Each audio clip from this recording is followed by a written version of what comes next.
I'm going to show you that allergy-friendly foods can taste as good or better than the original. I'm Dr. Aman, a physician who developed food allergies in adulthood, and we're going to be cooking dishes that are safe to eat and taste amazing. Today, I'm making my delicious gluten-free cornbread stuffing. Stuffing isn't just a side dish. It's about tradition and it's about family. For those with dietary restrictions like me, I know how it feels to watch others enjoy something that you can't eat. That's why I created this recipe for everyone to enjoy. This recipe is based on my gluten-free cornbread. The link below will take you there. You can also make things easier by preparing the cornbread croutons in advance. Now let's get started. Our first step is going to be to soak these dried cherries. What I often do is use a tablespoon of orange flavored liqueur just to be more inviting to everyone. I wanted to come up with a flavor that doesn't include any alcohol. So what I've done is I've put 1 tablespoon of water with a 1/4 teaspoon of sugar, and I'm adding a 1/4 teaspoon of an orange oil extract without alcohol, and then pour it over the cherries, and then I'm gonna top it up with some water.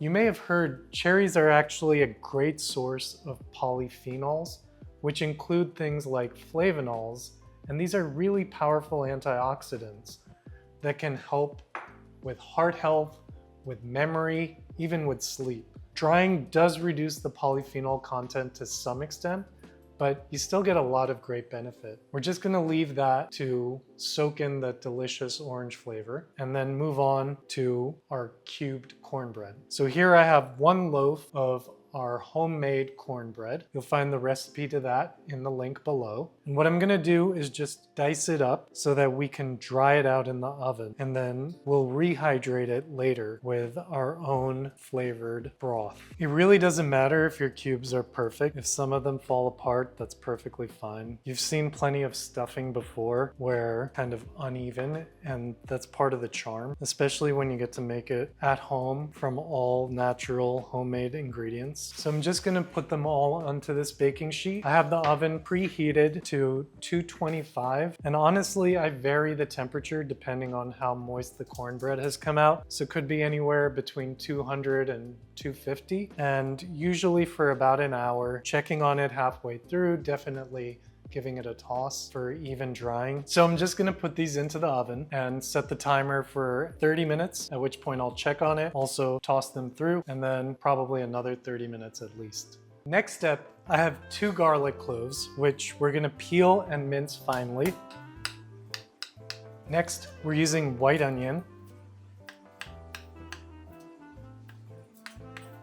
And finally, we're gonna dice up half of a red apple. Now for those who have stone fruit allergies, they may also have sensitivities to apples. If you're preparing it for anyone else, be sure to ask. You can leave it out or substitute it as you see best, maybe with some extra of something else. Of course, as far as stone fruit goes, the same applies for cherries. I really like to get all my prep work done up front, and it makes everything else so much easier. With our fruit and vegetables all diced, our cherries soaking, we are ready to get started. My cornbread croutons came out just perfectly, and I've got them set aside in the bowl. Here, I usually like to start with my pan over cold heat, and I've got 2 tablespoons of olive oil. You can use 1 less, 1 more, whatever works for you. I'm just gonna add that to the pan, and then put the garlic in. I'm gonna adjust the heat here.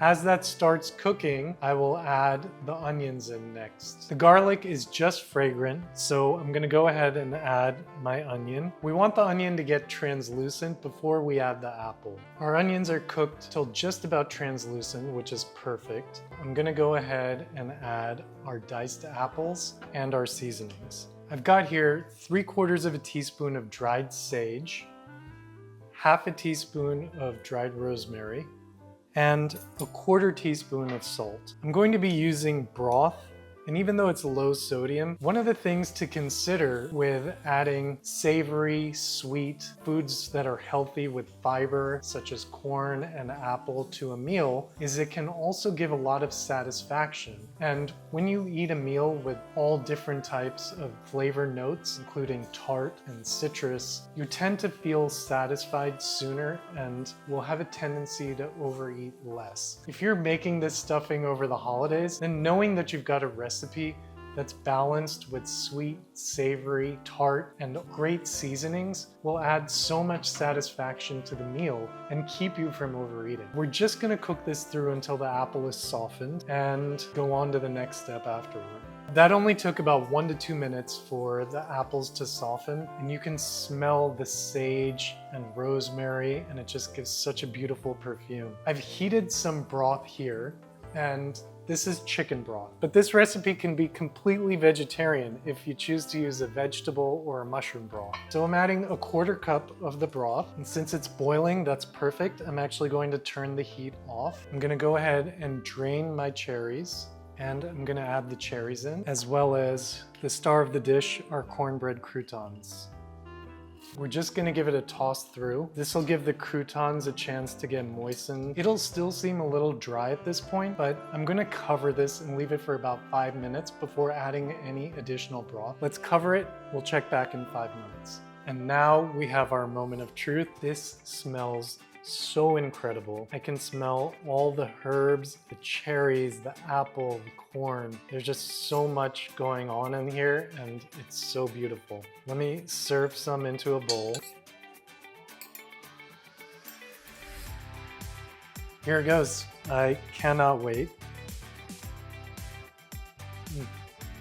This is so delicious. The croutons are the way I like them, but some people like them soggy, so by all means, add more broth. I just love the flavor. I think it's so comforting. It's one of those dishes you can truly enjoy year-round and share with others. I really do hope you'll try it. Let me know what you think in the comments below. I hope you'll also like and subscribe. Most importantly, remember, there is room for everyone at the table. Thank you for joining me. Please enjoy this delicious dish. I hope you learned something, and I look forward to seeing you next time.